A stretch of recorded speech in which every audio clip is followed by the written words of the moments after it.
dare mondo mi gigole e pacho ka piny owacho kachia mano jatend piny owacho William Ruto kod jalupne Rigathi Gachagua to siro Meg Whitman ka giwacho ni Azimio onge kod teko mar daro Whitman kiowuok e pacho ka kitere kata kiduoke e pinygi. Nyaka Ramogi mai kamoro achiel kod weche mamoko magi moko weche mawamiyo pek. We would be very ungrateful for us to vilify the people who are creating opportunities for us. We have 200 billion investment from the American government. Jatend piny Kenya kod jalupne odok ne jambetri mar piny Amerika Meg Whitman kagi wacho ni Azimio onge kod teko mar duoke e pinygi. President has shown commitment to delivering on the devolution dream because it is aligned to the bottom-up economic transformation agenda. Piny owacho mamalo kod ma counties osingo matiyo kanyakla mar kelo dongruok mar piny Kenya.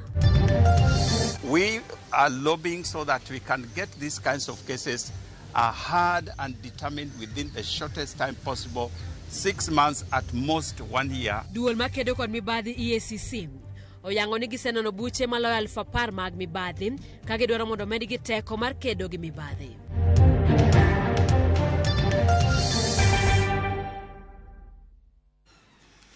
Machigni Ramogi inyalo tudori kodwa e namba mar ote machuok 236000 bende yudowa achiel kachiel e mbui mar Facebook mano Ramogi TV, wantie achiel kachiel YouTube Ramogi TV, Instagram kachiel kod Twitter. Machigni nyinga Simfruz Okinda, jaloko marwa Elizabeth Otieno. Kawachako ni jodito mag Kenya Kwanza wuoko komotegno kendo dok ne jambetre mar piny Amerika Meg Whitman e wiseyo mag Azimio mag ogai mar Azimio Raila Odinga kendo nyiso josiasa mag Azimio mondo omi osiepe Kenya e weche mag dongruok luor. Jatend piny William Ruto kod jalupne Rigathi Gachagua oramo ni piny Amerika osekelo chenro mag dongruok mathoth e pacho ka kendo onego migi luor. Kaka jafumo marwa Chris Owino leronwa jotelo mag Kenya Kwanza ojiwo Meg Whitman mondo din itene koko mag Azimio kendo dhi nyime gitimo tijege. E mano madhi medo liet mar siasa kind riwruok mar Azimio kod piny owacho mar Kenya Kwanza, jatend piny Dr. William Ruto kod jalupne Rigathi Gachagua odok ne jambetre mar piny Amerika e pacho kae Meg Whitman e wi weche mane owacho e wi yiero maduong' mokalo. Ruto kod Gachagua mane loso kuonde mopogore opogore onyiso gai mar Azimio Raila Odinga ni weche mane Whitman owacho gin weche mag adiera kendo kwayo jotelo mathurka mondo omi luor osiepe mag piny Kenya e weche mag dongruok. Ambassador Meg Whitman and other ambassadors were at Bomas throughout the counting of votes. They had access to the public portal. They had calculators. They are educated. And they have done some bit of mathematics. They added the numbers, they observed, and they were clear that the election was won fair and square, and it was open, democratic, and meets the best international standards. The American ambassador said 2 statements of facts. She said the last election was the freest and the fairest in the history of Kenya, which is a statement of fact. She said Kenya is open for business, which is also a statement of fact. I mean, surely, let us have some decorum and respect ourselves as we demand respect from others. Gachagua othiano ni gima chando jotelo mag Azimio en lit ma pod gin godo e chunygi bang' koso kawo telo e yiero maduong' mokalo. They thought that the West would not embrace him. They thought that the East will not embrace him. In 1 year, he has become the leading light in the African continent. He is being sought by every country in Africa to speak for Africa. So I want to ask our brothers and sisters to just accept and move on. Ruto kod Gachagua opako Meg Whitman kuom medo kwan mag dongruok ma piny Amerika miyo Kenya ka gilero ni piny Amerika ema otelo kuom pinje matimo ohala mathoth kod piny Kenya e kindeni. She has taken time to sit with the president, to sit with me, to sit with our cabinet ministers, to unlock business opportunities and to bring investors from America. What she deserves is commendation, not vilification for being truthful. We would be very ungrateful for us to vilify the people who are creating opportunities for us. We have 200 billion investment from the American government. We have huge investments from Germany. We have huge investments from other countries. We must know what are our interests, and we must secure those interests. E duoko mare ne ogai mar Azimio Raila Odinga mane oluongo Meg Whitman kaka jambetre majendeke, Ruto owacho ni jomajendeke gin jong'anyo mane oketho mwandu kwe kaachiel kod weche mag ohala e kinde ng'anyo mag Azimio. I was just imagining between the people who are orchestrating destruction of property and sabotaging our economy, and those who are working with us to create investment opportunities and investment capital for the people of Kenya. Between those two, I was wondering who is actually rogue. I think it's for the people of Kenya to judge. Korka kore, Gachagua okwayo Meg Whitman mondo odin itene koko mag jotelo mag Azimio ka owacho ni gin jotelo mong'ere kuom ywago deyo e kinde ka kinde tok yiero. Gachagua odhi nyime kod diro apilo e wang'o gai mar Azimio Raila Odinga ka onyise ni oonge gi teko mar duogo jambetre mar piny Amerika e pinygi. As a private citizen, how would you recall an ambassador? You cannot even transfer an assistant chief in your locus application. You know, it's part of the denial syndrome. Kata kamano, josiasa mag Azimio e bwo telo ma jatend duond bura mar DAP Eugene Wamalwa kod nyawadgi mar Usawa kwa wote Mwangi wa Iria oseyo Whitman kuom yiengore nyakonchiel e wi moko kuom weche ma Azimio opedho e mesa mar twak. Ambassadors are not supposed to be partisan. They should be non-partisan. But we have seen the US ambassador being very partisan. In fact, she has almost become like a UDA spokesperson. Na hiyo tunasema hatutaki watu wa Amerika waje watuambie hapa vile sisi tutafanya mambo yetu. Bajeti ya Kenya, Muamerika, haja yake kwa hiyo ni nini? Atuachie mambo ya bajeti na mambo ile nyingine yetu. Sisi sio watumwa wa Muamerika. Jotelogo omedo goyo korgi ni piny Kenya en piny mochung' kar kende kendo ok onego nyisgi kaka gitayo chenro maggi kod piny Amerika. Chris Owino, Ramogi TV, Nairobi. Kawadhi nyime ni romo mar gavana Soruma Yanga kawuono katend counties kod mano mar piny owacho mamalo oyiere mar tiyo kamoro achiel e bero chenro duto mag dongruok e pacho ka. Romono motimre katend loch gwenge ochopo higni 10, piny owacho mamalo singo ni gibiro daro chenro duto mag counties ma poni tire tend piny owacho mamalo e thuolo mar ndalo 60 mabiro. Winjruok bende obedo mar medo jiwo osuru michoko kod counties e kind winjruoge mamoko. Gentlemen, may we all kindly be seated. Romo mandala 4 mar ten loch gwenge ochopo gikone odiechieng' ma kawuono e boma ma Eldoret. Katend piny owacho mamalo kod mar gwenge osingo mar tiyo kamoro achiel mar gero kendo bero chenro duto mag dongruok e pacho ka. Kane oloro romono, jalup jatend piny Rigathi Gachagua owacho ni tend William Ruto osenyiso Ayanga ni gisiro tend loch gwenge kaluwore ni manifesto mar Kenya Kwanza oyiengore e dongruok mar gwenge. And in less than 1 year into office, the president has shown commitment to delivering on the devolution dream because it is aligned to the bottom-up economic transformation agenda. We have no room for a failed devolution because it is the anchor of the Kenya Kwanza transformation agenda. Higni 10 nyaka ne loch gwenge chakre, migepe kaka mar pi, pur kod thieth e kind migepe mamoko pok odar chutho kowuok e piny owacho mamalo. Piny owacho mamalo singo mar daro migepe go duto e thuolo mar ndalo 60 mabiro e kind lokruoge mamoko. All devolved functions currently being carried out by national government ministries, agencies and departments shall be transferred to the county governments within 60 days together with the attendant resources. Both levels of government shall review the legislative framework to enhance the autonomy of county assemblies to strengthen their oversight role.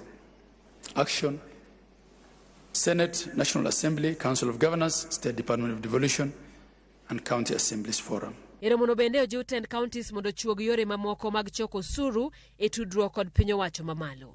Now that more than 90% of our counties keep missing own source of revenue collection targets, it is time to strategize and implement better plans of cooking a bigger cake for sharing. County governments shall ensure their own source revenue through supportive policies and automation of systems in order to enhance transparency in revenue collection. Jakom mar riwruok mar tend loch gwenge Ann Waiguru onyiso mor mare ne sin ma giseyudo bwo tend Kenya Kwanza gi geno mar tiyo kanyakla e kedo gi achiedh nade ma counties osebedo ka kaloe. It is important to note that for the first time ever, resources were released to county governments on time in July during this financial year. It is our prayer that this good trend continues so that counties implement their budgets without delays and thus unlock their economic potential. Igna par maten loch gwenge osebede pacho kam, singo mathoth oseketi manano ni piny owacho mamalo kod mar gwenge otiyo kamoro achiel mar bero chenro mag dongruok, gino mapok otimore chutho. Sani koro jopiny oketo wang'gi mar neno ka sirikand Kenya Kwanza biro chopo kare singo duto mokete romoni. Kawadhi nyime ni jatend piny Kenya William Ruto wacho ni piny owacho chano biro medo dino ne mwandu moko kuom mwandu mawuok e pinje maoko ma inyalo los e thurka kaka yo mar loso thuolo mag tije ne rowere. Ruto mane otelo nyasi mar sidho rowere 3,500 ma otieko tiegruok e chenro mar mag vijana tujiajiri bende ne osingo ni piny owacho biro medo keto mwandu e tiegruok mag rowere. Edwin Okoth miyo waler mathoth. Jatend piny Kenya William Ruto ne owacho ni bang' kawo okenge mag jiwo weche mag somo e pachoka, mahino koro nyaka kete weche mag manyo ne rowere tije. For a very long time, we always were planning on how we educate our young people. But we have never had, as a government and as a nation, a comprehensive plan on how to create jobs. And I am very proud that this year we were able to have a comprehensive plan on how to create jobs. Achiel kuom okenge mag loso thuolo mag tije kaluwore kod jatend piny en gero ute manengogi ne piny. Okang' mano oseyo e jogo ma osebet ka ng'ur e wi ng'eto mag osara mag jotije mondo chop lekno.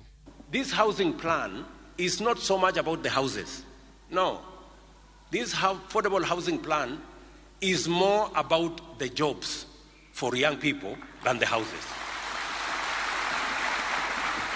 And our plan, and I'm very happy that you people can see through it, our plan is to employ at least 1 million young people like yourselves. All we are asking is 1.5% of what I get so that we can create 1 million jobs. Bang' medo osuru mag kombe kata otendi mawuok e pinje maoko, Ruto koro lieko ni piny owacho dhi dino ne mwandugo mondo thuolo ne ojende maloso mwandugo e thurka oyudre. We have also made the deliberate decision that to be able to give people like yourself an opportunity to grow your enterprises, we are not going to be importing furniture from anywhere.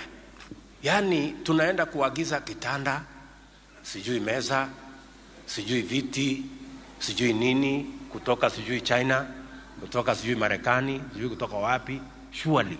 Siyo ni wazimu. Jatend piny bende ne omedo ni oken mana kombe kod oteni kende ma igeto e chenrono. Hatuwezi tena kuagiza ati simiti, ati tuagize ati steel. Imagine mpaka hata samaki tunaagiza. Unaona ile ujinga iko hii Kenya? Alafu kuna watu wanapinga, wanasema hapana, tuendelee tu kuleta samaki kutoka sijui wapi, tuendelee tu kununua furniture kutoka huko, tuendelee. Hiyo ni wazimu, please. Kaka piny owacho biro keto ratil mag kwan jok mayuto gi otenore ohala makelo mwandugo kod jogo maloso gi thurka koro en kwan ma pod nyalo kelo wich bar ne jotend piny owacho mabiro keto kengego e tim. Edwin Okoth, Ramogi TV, Nairobi. Duol makedo gi weche mag mibadhi e pacho kamano EACC koni higni 10 nyaka ne chak loch mar kor gwenge mibadhi kod kuo mar omenda jopiny osebedo kokwako thoth counties ma pacho kam. En wach mosemiyo gidonjo ne governors 9 kod buche mopogore matudo gi kod weche mag mibadhi. Buche ma kamano osebedo ka yware e doho.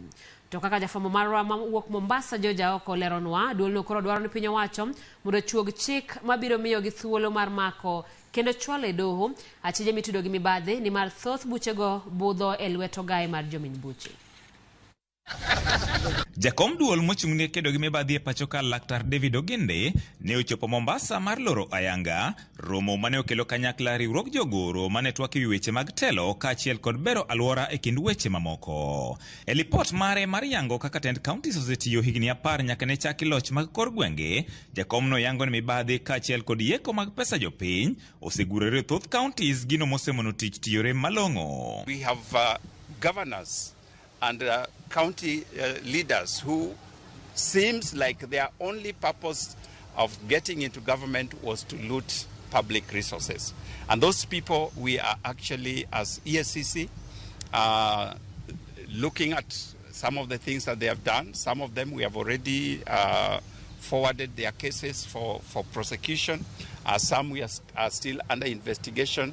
But the truth is that our county governments are not doing well. Lipot no yango ne governors 9 mitudo gi weche mag mibadhi gin mane en governor ma Nyandarua Daniel Waithaka, governor ma Tharaka Nithi Onesmus Muthomi Njuki, mane en governor ma Kiambu Ferdinand Waititu, mane en governor ma Samburu Moses Lonol Kulal, mane en governor ma Migori Okoth Obado, mane en governor ma Nairobi Evans Kidero, kaachiel kod mane en governor ma Nairobi Mike Mbuvi Sonko. Machielo en mane en governor ma Busia Sospita Ojamong, kaachiel kod mane en governor ma Murang'a Mwangi Wairia.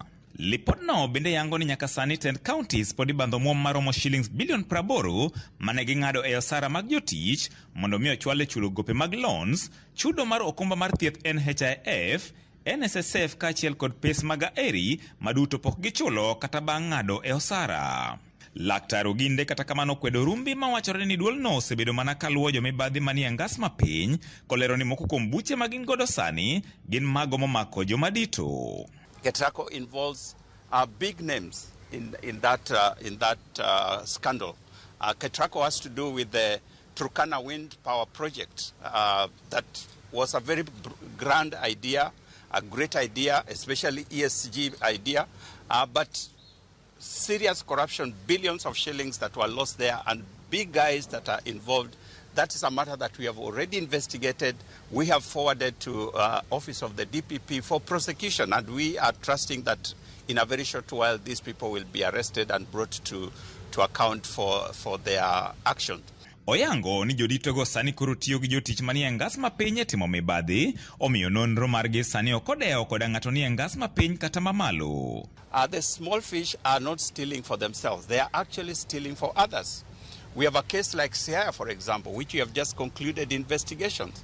We found a secretary who stole 70 million, and I say stole in quotes, but she never benefited from that money.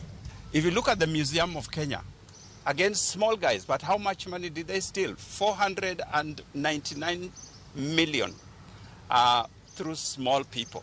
So this is a wrong perception. When we go for these people, we are actually turning off the tap that will be feeding the big guys.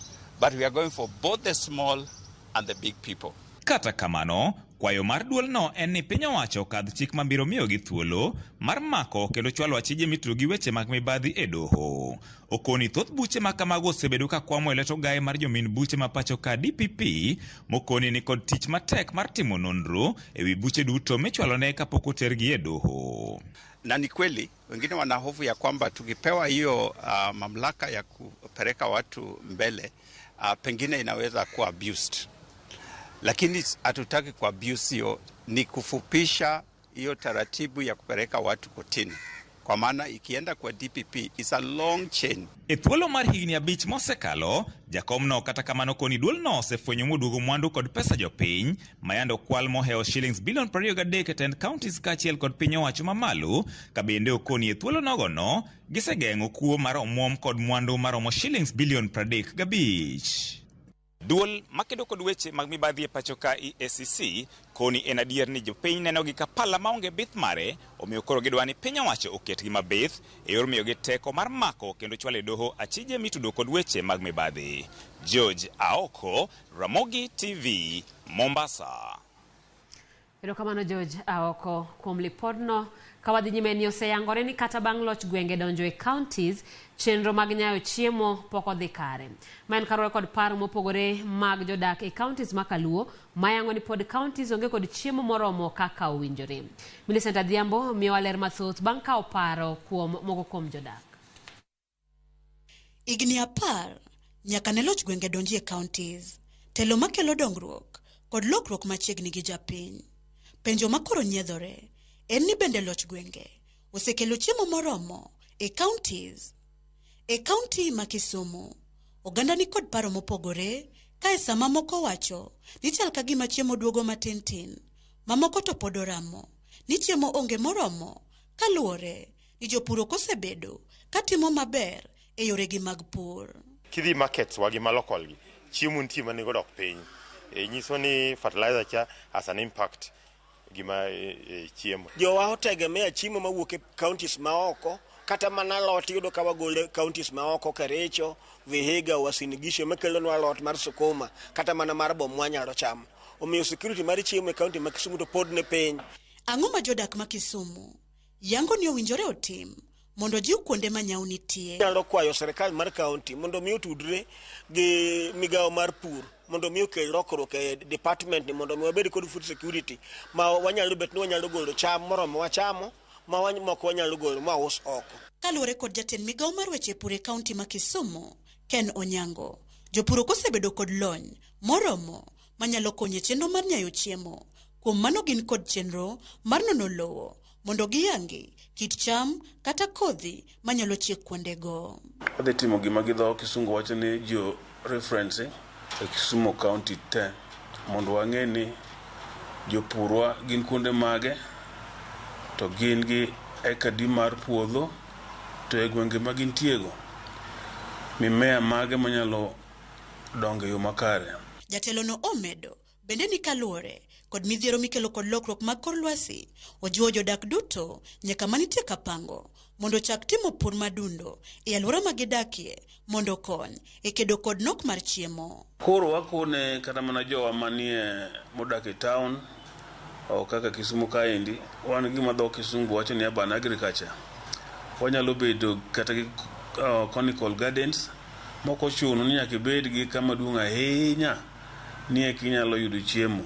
E county ma Homa Bay, jodak yango ni chiemo onge nikech sirikal county no ok sir jopur kod gige pur kaka tinga manyalo konyo e kelo yot kinde pur, ka bende gikoni apisas mag weche pur bende owinjore okel jolony e puothe mar tiego jopur yore mabeyo mag pur to kod temo sumo paro mag kit pur machon. Mondo mi wakony county, wakony jo oganda wa mondo bed gi chiemo moromo, en ni kaka sirikand county, nikech agriculture en devolved function. Wadwaro ni onyiew gik machalo tingni gi kosenyiew gi county government to gikonyo oganda wa opurgo at a subsidized price. Homa Bay en piny madhako. Piny madhako ni onego bed ni wang'eyo ni to jowana pidho ang'o chon, to lope ma wantiere e kuonde mopogore opogore chiega ang'o. Komachielo e county ma Migori, jodak okoni jotelo okosemiyo pek wach mar pur ma bende ema kelo chiemo, kopogore kod weche medo ndhadho ne mwandu mag lowo, ka bende mana kaka Kisumu gikonyo winjore kik sum chiemo oko jopur mondo omisir onyal puro e county gi giwegi. E development mar agriculture wayudo mana value addition emwanya account ni wayudo as a Migori County.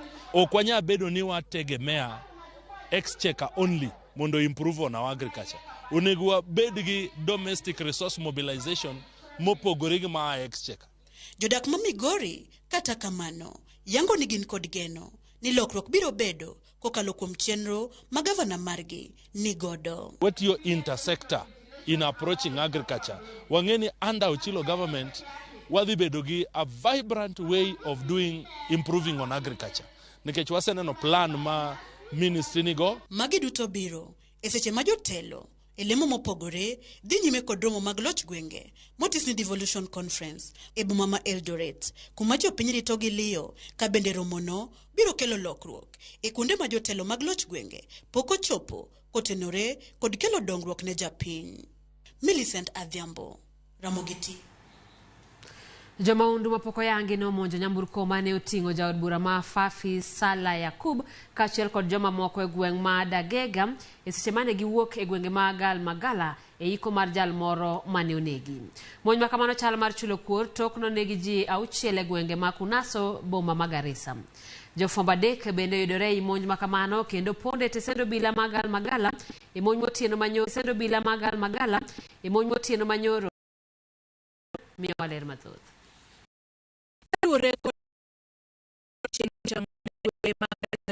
Gwenge magal magala e sub county mafafi jogo mochung'ne arita e gwenge go kod jogo mochung'ne arita e county no kaachiel kod jotelo okumo chenro duto mag kunyo mwandu mantie bwolo. Putting a complete stop to gypsum mining with effect from this Monday coming. We're not going to allow any mining to be undertaken or any vehicle carrying gypsum to cross this bridge. We have also agreed to stop quarry mining, stone quarry mining. Hii mawe ya kujenga manyumba. Kaka yorno mar gengo monjo mamoko, chenro mag pogo lo bende okum ahinya to e gwenge ma Kunaso kama nek makamago notimore. We are also putting a complete stop as a county for now to any plot allocations. Hii shida ya plots na watu kuleta mabarua za orongo fighting over plots. Until further notice, we are stopping any plot allocations so that we can bring sanity to that as well. Governor Magarissa mane osomo lokruoge makamago olieko ne gibiro mayo oganda dhoudi machulo kuor gige lweny magin godo komedo ni bende gibiro kaso chenro mar ndiko e tich obila mabalang'. We have agreed with the security system that there will be complete disarmament. It has been mentioned that there are a lot of illegal firearms in this county, and that is a huge worry and concern for us. Finally, we have in the past we have agreed to do 2 police stations, one in Kunaso and one in Burburis area, 2 places where we have been seeing action. Commissioner ma North Eastern John Otieno to korka kore owacho ni gisenyiso jogo mochung'ne arita mondo tim apedha ne jomaundu mane onego ji 6 moriwo nyaka jopuonjre 3 mag skunda sekondara. The criminal elements that were involved in the heinous act yesterday, the security operators are under firm instructions to ensure that the concerned persons or criminals are brought to book, and that is going to be done within the shortest time possible. And we have agreed with the security agencies that they will take the necessary steps to bring to book all those criminals. All those who've done that kind of heinous acts must be brought to book. Jotendin mawuok e kaunti ma Garissa bende okwedo nek mane otimore Kunaso kod Gal Magala kama jomaundu mapoko yangi nonego ji 8. Jotelogo e bori riwruok mar Supkem koro kwayo sirikal mondo tim apedha mager kendo neno ni jogo mane otimo maundu makamano omaki. Ka bende gikwayo imams mondo oland kwe kinde duto e seche magichokore e muskiti. We appeal to authorities to act promptly to prevent further loss of lives and restore a sense of security within our communities. Kila imamu katika msikiti yake ambaye ni Friday sermon aongee juu ya amani, juu ya usalama na umuhimu ya usalama katika jamii. Joyce Odur, Ramogi TV. Ramogi tok report mar Joyce Odur ne matero wayo mokwongo e chenro mar ang'ich welo ka bende Stacy Stella wacho neno wakanyo yo makare, Brenda Lynn bende neno wa Fred Odhiambo neno wa yo makare, Collins Omondi neno wa kowuok Homa Bay kaachiel koda Juliet bende wacho kanon Ramogi ler oneno wa yo makare. Nyaka Ramogi pod waduogi weche mathoth kik idhi mabor.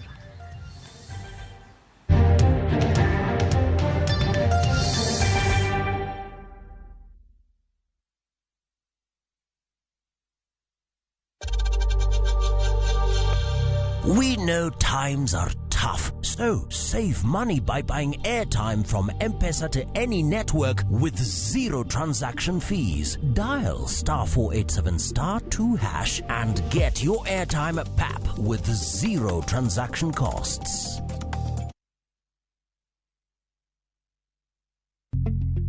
Paren gi slimero kende inyalo weyore gi landlord ng'ata sanyalo bedo gi ot mulungo nyinge kokalo kuom Boma Yangu. Yudi ot mulungo nyinge kawuono. Chakungo ne deposit mar atamalo 10 madore mondo ibed gi thuolo mabedo gi ot ma ulungo nyingi. Dikri ka idio *832# kata gwel mbui mar www.bomayangu.go.ke banket slim 2 mar registration gi deposit mondo thuolo ma yudo ot mulungo nyingi ni kik bay oko. Chukua hatua ujipatie keja yako leo. Piga *832#. Boma Yangu is a government affordable housing program.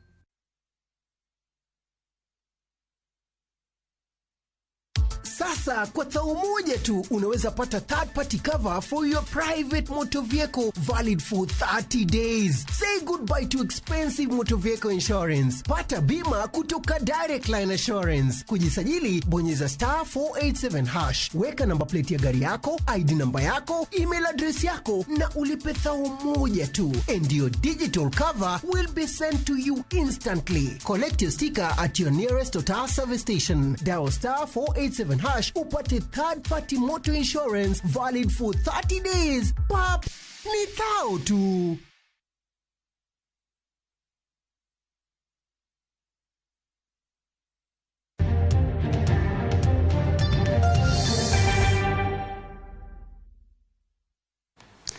Machiegni kendo Ramogi jopuonjre maloyo 1,000 mag klas 9 gi klas 10 mayudo sire yore mag somo e bwo mabul mar Wings to Fly kod Elimu Scholarship kokalo kuom bengi mar Equity bade mar Equity Group Foundation dhi nyime kod dido tiegruok ewi kaka ginyalo loso ngimagi makiny bang' somo kendo bedo jotelo makare. Millicent Adhiambo miyo waler mathoth. Romono mathor wachne en bedo gi teko mar timo kendo chopo lek anya to ka girango machiegni chia mar bedo jatelo makare ne obagi e skul sekondar mar Yawuoyi Mama Seno mar twak gi jopuonjre mag klas 9 gi klas 10 ka ijiwogi e wi yore makare maginyalo luwo mondo giber ngimagi makiny. Kane otelnegi kod jata chenro mag omenda ne rowere kod mine e bengi mar Equity elo jatelo maduong' Dr. Silpa Owich ne oyango ni ok gisiri jopuonjre gi omenda mag somo kende to gitimo negi tiegruok e yor lalruok mar jiwogi mondo gitim matek wach mane osir kod nyawadgi Dr. Leonard Oruko. Kawuono wan gi nyithindo ka kawuono wabiro puonjogi kaka ginyalo bedo jomabeyo, kaka ginyalo somo matek, ging'e ni wan kodgi wasirogi. Nowach kineno ko scholarship mwamiyogi ni ok en mana mapuonjruok kende to gimodo mondo gitim ko giwuoka mondo gibed better leaders. Amora mora miae nyaka ibed gi values mami nyalo desire to go back to your society and give back. Not the leadership that extracts from society. Not about yourself. It's about what you give back to the people around you, having benefited from opportunities ma Equity Wings to Fly gi Elimu Scholarship ochiwo. Ewi mano ne gilero ni kidieny kaka kama jopuonjre go chopoe ngima gi ng'ao kendo girado gi midhiero mang'eny mathoro digo sombgi gino mamiyo ok ginyal timo maber ka ok oyaw wang'gi ewi yore makare monego giluw. This is a stage where your hormones are active, and therefore those are the personal barriers that you must work towards minimizing so that you are assisted, you assist yourself to achieve your goals. It is therefore important to reflect and decide early on how you can make the best of the high school experience to ensure that after the 4 years in secondary school, you will come out on the other side successful in every way. Kisumu County Director mar weche somo Rosemary Birenge mabende oyuoro e romono opoyo Equity gi Elimu kuom bedo kod chenro mar luwo kaka jopuonjre dhi kod sombgi bang' miyo gi sir kendo tiegogi gi lony manyalo konyogi timo maber e ngimagi. We do not just give funding, but we follow up also to mentor the children and mold them into better citizens that we need them to be. Andika, majatatije mar Equity Group Foundation, James Mwangi, mane osom kod Dr. Silpa Owich, ne ojiwo jopuonjrego kod yore auchiel motegno, monego gilu eneno, ningi magi makiny, obiro bedo makare kaka dwarore. For the students to look at the values, okay, because the values are the ones that will shape what they will be in future. Praise mentorship, because this is how they can gain skills and, knowledge to move forward. Personal branding, because it's important for the student at this stage to look forward and know what exactly he wants to be known for in future. Academic excellence to higher education. And this is a very key virtue that he has requested us to make sure the students abide by.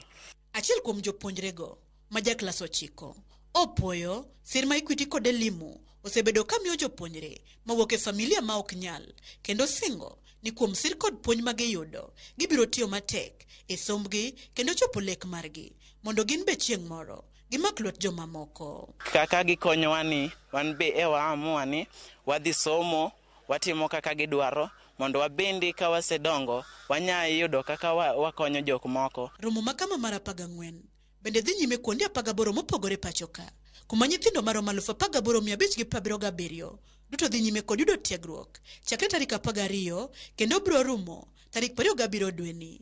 Geno nitie ni bang' higni moko 3 to grup mar Tend Equity dhi medo kwan mag jopuonjre mabiro donjo e skunde mabeyo mayudore pinje 33 ka nyaka sani jopuonjre 800 oseyudo thuolo makamago. Millicent Adhiambo, Ramogi TV, Maseno School, Kisumu County.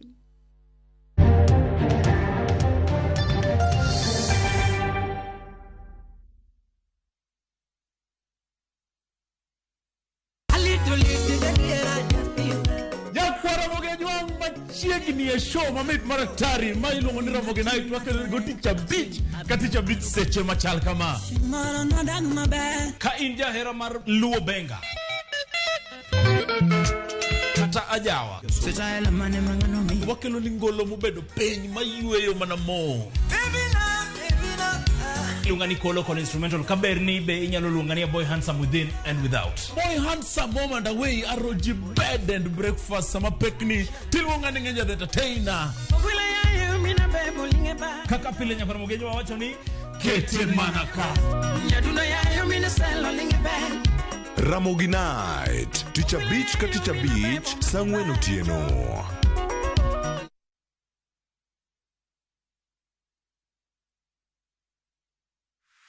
Is bad breath getting in your way? FreshMed mouthwash is formulated with fluoride and essential oils designed to fight bacteria that causes bad breath and tooth decay, working to give you a stronger enamel, fresher breath and healthier gums. For better oral hygiene, try FreshMed today. Available in ice mint and spearmint flavors in all outlets near you. From Tropical Brands.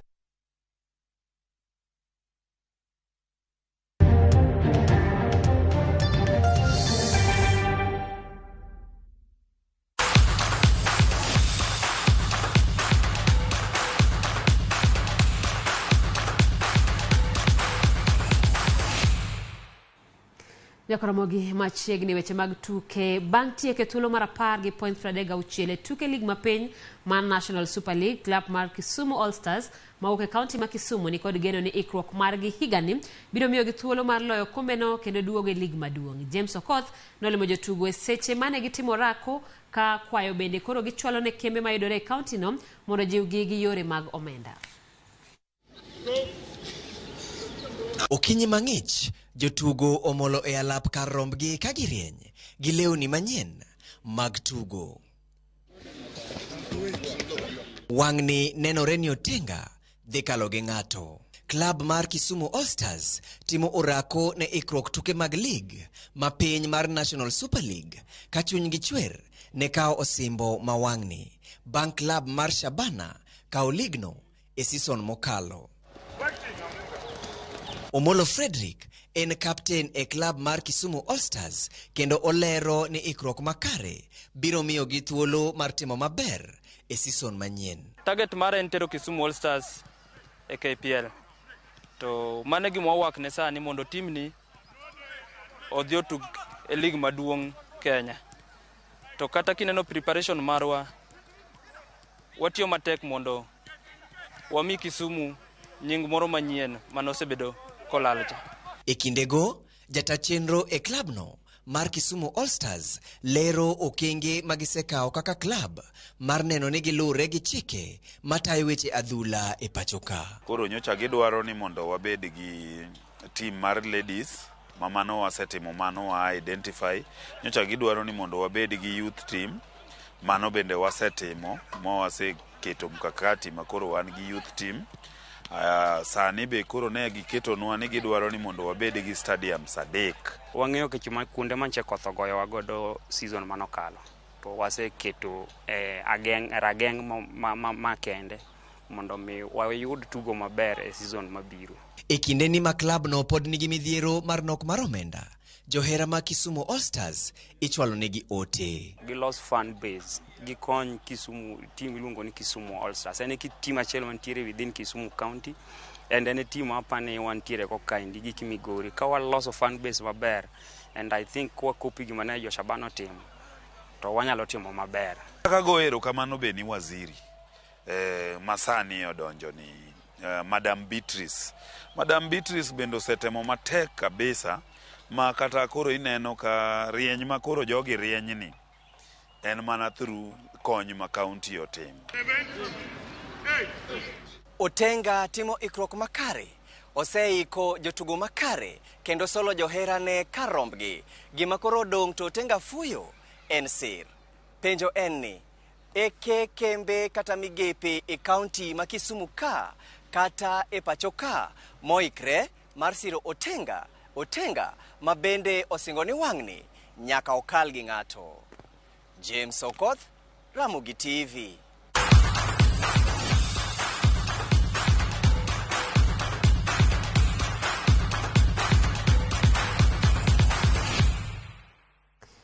Nyakoromogi mane makelo giko mar weche manyien mag ang'ich welo Josh Olidho kachiel koda Ondeng Jaumin wacho ni gineno wayo makare. Ramogi TV jotend Kenya Kwanza onego were gi siasa ma ok kony jopiny, onego gimany yo ma giduog godo pek mar ngima piny. Fred Osuru kantiere Dandora Festuro. Kamano Fred, Ramogi TV an Morris Sadianga Jakamgundho Aneno TV maler odaka johera mag Ramogi TV kaka Mogola kod Dennis Pongo bende wantie godero. Kamano kanyo kabe Ramogi TV mit maratari manosiaka baba Ramogi ma Dennis ani yo makare Ramogi ler kabisa. Nyaka Ramogi warom kendo weche manyien mag oimore. Nyinga Simfros Okinda, jaloko marwa Elizabeth Otieno.